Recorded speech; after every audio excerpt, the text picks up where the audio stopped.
Karibu tena mtazamaji, shukrani sana kwa kuendelea kuwa nasi. Kenya leo imeungana na ulimwengu kuadhimisha siku ya watoto duniani.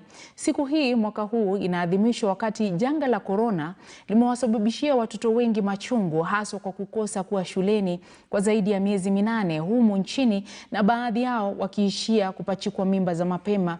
Hata hivyo, kunao wahisani na mashirika yaliyojitolea kufanikisha maisha mazuri kwa watoto na kuwakinga na maovu ya jamii. Nicholas Wambua anaarifu. Ulimwengu unapoadhimisha siku ya watoto, yapo mengi ya kuangaziwa, hasa wakati huu ulimwengu unapopambana na virusi vya korona, kama vile mimba za mapema, ukosefu wa elimu, dhuluma kwa watoto na bila shaka lishe bora. Christine Panakwa kijijini Gem, kaunti ndogo ya Mashru huko kaunti ya Kajiado, ni mzazi wa watoto 5. Mwezi Januari atakuwa analenga kuwarejesha shuleni. Anaposherehekea siku ya watoto ulimwenguni, anajivunia kupokea mbuzi 5 kutoka kwa shirika moja la watoto. Miezi 2 ijayo atakuwa anawakama maziwa na kuyauza maziwa hayo kuwatafutia karo. Saa hiyo mbuzi yuko karibu kusaa, na ikisaa tutafaidika, tutakula, tutakunywa maziwa, na watoto wakienda shule wataweza tu kuhusiwa hiyo mtoto yake na watoto waende shule.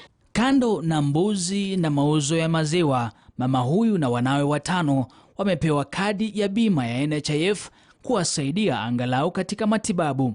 Kwake hili ni la kujivunia wakati huu.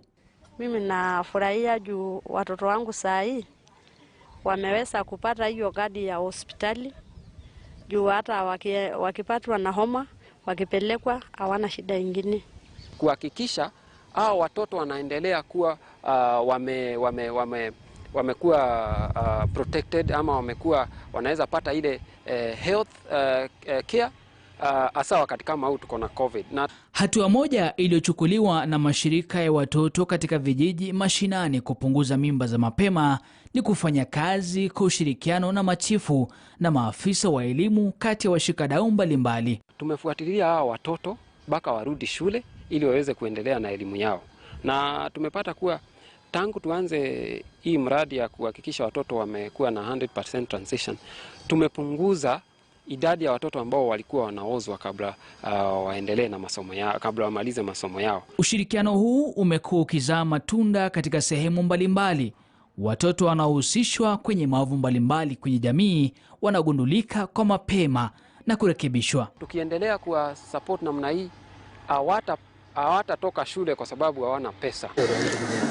Watoto wanaposherehekewa ulimwenguni kote leo hii, kuzingatiwa kwa maslahi yao katika jamii ni jambo la kupewa kipaumbele.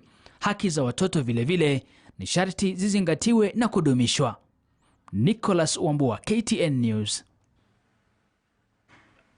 Mtazamaji, taarifa ambazo zinatufikia sasa kutoka Uganda ni kwamba Bobi Wine ameachiliwa huru baada ya